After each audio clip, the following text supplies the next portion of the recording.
Bonjour et bienvenue sur Edelweiss Coaching Bien-être. Je suis Cyriane Ducrot, coach en bien-être et hygiène de vie. Chaque semaine sur ce podcast, je vous partage des outils pour cheminer dans l'atteinte de votre épanouissement et de votre bien-être, tant mental que physique. Cette semaine, j'ai très envie de vous partager mon retour d'expérience suite à mon pèlerinage sur le chemin de Compostelle. Dans cet épisode, je vais donc vous parler de la plus grande leçon de mon pèlerinage, du degré de difficulté, de la beauté humaine du chemin et bien sûr mes conseils pour un pèlerinage réussi. Commençons donc par la question qui revient souvent. Alors, qu'est-ce que tu retiens de cette expérience ? Eh bien, sincèrement, la plus belle chose que j'en retire et qui a littéralement changé mon quotidien, c'est « Fais confiance à la vie, elle est plus que bien faite et j'irais même jusqu'à dire que rien n'est au hasard. » Pourquoi j'ai aujourd'hui cette conviction ? Parce que vous n'imaginez pas le nombre de fois où sur le chemin, chaque moment difficile a trouvé sa solution de manière presque magique. Ça en devenait surréaliste, voire même enivrant. Après chaque épreuve, je disais d'ailleurs, si j'avais voulu l'imaginer, je n'aurais pas pu aller aussi loin que ce que la vie avait prévu. J'attire votre attention par contre, car je suis convaincue que cela ne serait pas arrivé sous n'importe quelle condition. C'est d'ailleurs ce qui, je pense, peut être le point le plus déterminant dans notre façon de vivre la vie, c'est-à-dire de façon agréable ou subie. Les conditions qui étaient importantes, c'était de lâcher prise, de faire confiance à la vie et d'être à l'écoute non pas de ses peurs, mais de ce que la vie envoie comme message avec les épreuves qu'elle nous offre. Bien évidemment, la succession d'expériences incroyables sur le chemin m'ont amené à porter mon regard sur ma vie de manière générale et les différents obstacles que j'ai eu à surmonter. Eh bien, je peux vous dire qu'avant de partir, j'avais déjà bien changé. Mais alors là, le chemin a littéralement switché ma vision des événements de la vie auxquels j'accorde aujourd'hui beaucoup de gratitude et de confiance. Car en étant à l'écoute de la vie, je sais qu'elle nous amène tout droit vers notre Edelweiss, qui, je le rappelle, est la fleur du chemin de vie et de l'épanouissement. Ce vers quoi j'ai envie de vous embarquer, d'où le nom de ce podcast. En conclusion, merci la vie. Et à toutes les personnes qui parfois perdent confiance en la vie, essayez peut-être de changer l'angle de votre regard, car ce tout petit rien pourrait bien littéralement changer le cours de votre existence. Autre question fréquente. Ce n'était pas trop dur de marcher tant de temps et de parcourir une telle distance ? Franchement, il y a des jours avec et des jours sans. En fait, comme dans la vie de tous les jours. Je dirais que c'est comme toujours, tout dépend de la raison de votre objectif. Est-ce une motivation de cœur ou bien de tête ? Car ça change tout. Vous le savez, quand le cœur nous guide, on est prêt à soulever des montagnes. Alors que quand c'est la tête, ça devient vite pesant, prise de tête ou encore une affaire de charge mentale. Le bon exemple, c'est toujours quand on est épuisé de tout et que, d'un seul coup, on rencontre quelqu'un qui fait vibrer notre cœur, on reçoit la nouvelle qu'on attendait depuis longtemps, etc., etc. Et là, d'un seul coup, on a une énergie débordante qui nous envahit. Et alors qu'hier on était amorphe, à présent, on est au top de notre forme. De mon côté, vous l'aurez compris, c'est donc mon cœur et non ma tête qui m'a décidé à faire le chemin de Compostelle. À chaque instant difficile, je me rappelais donc pourquoi je faisais ce chemin et ô combien cela me tenait à cœur d'arriver au bout. Mon mental servait donc uniquement à aller puiser dans les raisons de mon cœur.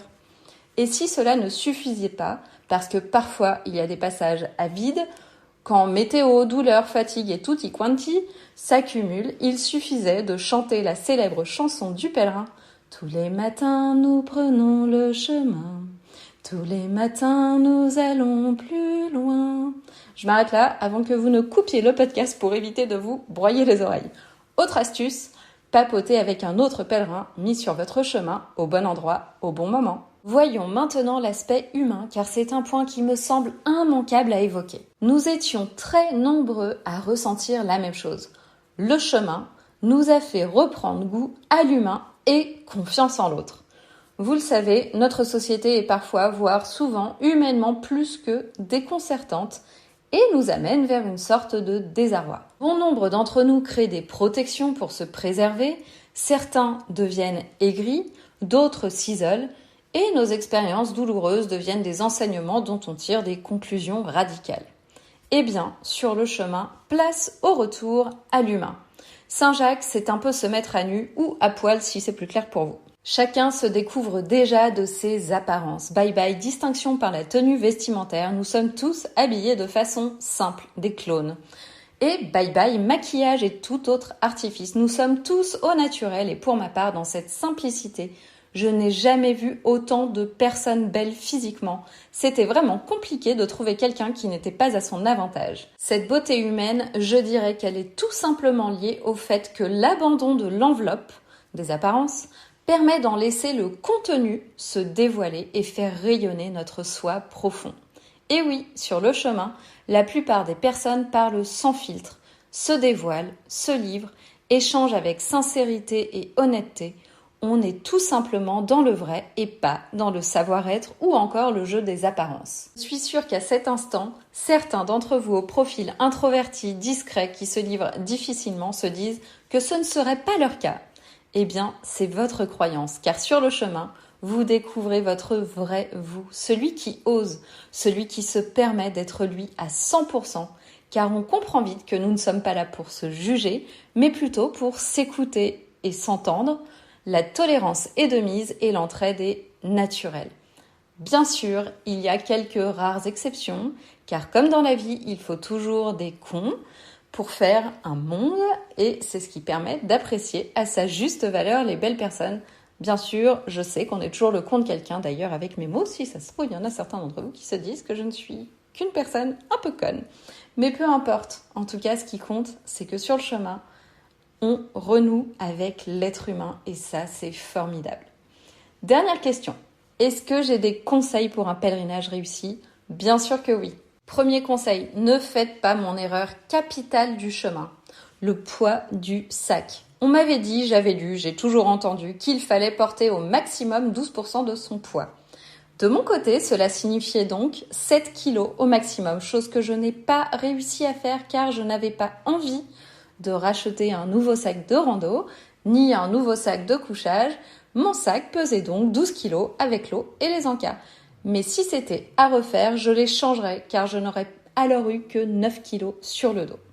Je vous explique. Alors oui, porter 12 kilos sur le principe, ce n'est absolument pas un souci, et ce, quel que soit le terrain, dès lors qu'on sait équilibrer les charges dans son sac et régler son sac à dos de manière correcte.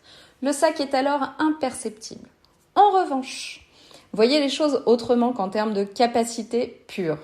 Et abordez la chose en pensant à vos hanches, vos jambes, vos genoux et vos pieds, car c'est sur eux que tout va reposer.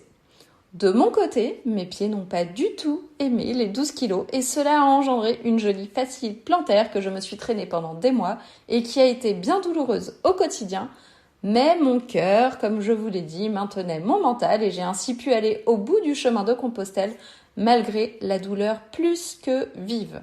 Et à ce sujet, autre conseil fondamental, prenez rendez-vous avec un podologue, posturologue pour faire le point avant de partir et ainsi avoir des conseils de professionnels et peut-être faire des semelles ajustées. Deuxième conseil, ce dont je ne me serais pas passé dans mon sac. Déjà 2 tenues de marche complètes et surtout en tissu technique pour sécher rapidement. Ensuite, une paire de bâtons. Je dis bien paire pour déjà ne pas déséquilibrer la posture, pour vous alléger de 30% du poids du corps et du sac, ce qui allège donc vos genoux, et pour vous aider en cas de boue, parce que quand il pleut, vous allez voir le chemin de Compostelle, c'est sympa, on fait un petit peu de glissade.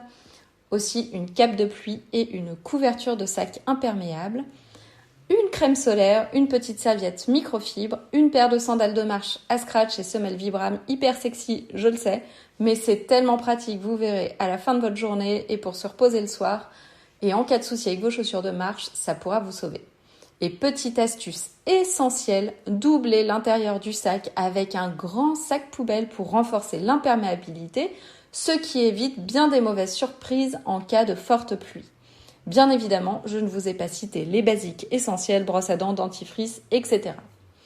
Troisième conseil, les 3 choses sur lesquelles vous ne devez surtout pas faire d'économie. Vos chaussures, vos chaussettes et votre sac à dos. Et 4e conseil, ne vous passez pas des conseils d'un coach en bien-être et hygiène de vie parce que ça peut vraiment vous aider. À quoi? À organiser votre parcours et le nombre de kilomètres que vous allez parcourir par étape pour ne pas vous épuiser, à savoir respirer pour passer toutes les étapes sans difficulté et ne pas se sentir fatigué. D'ailleurs, c'est comme ça que vous serez surnommés les petites gazelles du chemin, puisque vous avancerez à un rythme régulier. Savoir prendre soin de son corps pour tenir dans la durée, récupération physique avec les pauses adéquates, hydrologie, étirement, huile essentielle, mais aussi hydratation de qualité et alimentation. Des astuces pour un sommeil et un repos réparateur. Quoi faire pour profiter pleinement de son pèlerinage, déconnexion, solitude, rencontres, connexion à la nature, pleine conscience, méditation, etc. Et comment travailler sur soi en posant les intentions du chemin, rapport de journée, lecture des événements et rencontres du chemin, approche de la symbolique des choses, gestion des peurs et des croyances limitantes, et bien évidemment aussi la gestion des tracas physiques et des petits soucis de santé. Voilà. Certains pèlerins m'ont d'ailleurs dit qu'ils auraient aimé avoir tous mes conseils avant leur pèlerinage et me disaient qu'ils avaient l'impression d'être passés à côté du leur sans ces conseils. Je pense bien sûr que c'est faux, car un pèlerinage, on le vit tel qu'il doit être vécu. Si aujourd'hui vous entendez ce podcast, ce n'est pas un hasard, et si ça vous donne envie que je vous accompagne, c'est que c'est écrit ainsi pour vous. En tout cas, je me ferai une joie de vous accompagner, de co-créer avec vous les conditions pour un pèlerinage réussi et vous livrer mes précieux conseils. Voilà pour mes 4 conseils clés. Et si certains d'entre vous se demandent quel parcours j'ai réalisé, alors je suis partie du Puy-en-Velay, situé à 130 km au sud-ouest de Lyon, puis passage de la frontière France-Espagne via Saint-Jean-Pied-de-Port dans les Pyrénées-Atlantiques, arrivé à Roncevaux en Espagne, puis destination Saint-Jacques-de-Compostelle, pour finir avec Fisterra, le bout du monde là où tout meurt, et enfin Mouchia, là où tout renaît. Il s'agit donc de la Via Podenzi suivie du Camino Frances. Mais il y a plein de parcours différents, à vous de voir lequel vous choisirez. Dans tous les cas, vous verrez que si vous réalisez le chemin de Compostelle, vous vous apprêtez à vivre une expérience grandiose qui dépasse tout ce que vous aurez entendu. Saint-Jacques, ça ne s'explique pas, mais ça se vit. Soyez prêts à vivre le temps d'un instant, une vie entière en version accélérée, porteuse de nombreux cadeaux pour poursuivre votre vie entière. Si vous avez des questions sur le chemin, si vous souhaitez être accompagné pour préparer votre pèlerinage avec des conseils bien-être et hygiène de vie, vous pouvez me contacter avec grand plaisir pour être prêt pour le grand départ, savoir comment gérer les tracas du chemin et je me ferai un plaisir de vous recevoir en coaching personnalisé. Pour rappel, mes séances se font par visioconférence, donc pas de souci de distance géographique. Pour celles et ceux qui ne me connaissent pas encore, je suis Cyriane Ducrot, coach en bien-être et hygiène de vie. Je vous partage des conseils pratiques et inspirants pour vous aider à atteindre votre Edelweiss, fleur du chemin de vie. Si vous appréciez ce podcast, pensez à vous abonner à la chaîne pour être notifié des nouveaux épisodes. Et la meilleure façon de me soutenir est de laisser un avis 5 étoiles pour permettre à d'autres personnes de découvrir ce podcast plus facilement. Vous pouvez aussi partager cet épisode à des proches qui pourraient être intéressés. Merci de m'avoir écouté et je vous dis à la semaine prochaine pour un prochain épisode.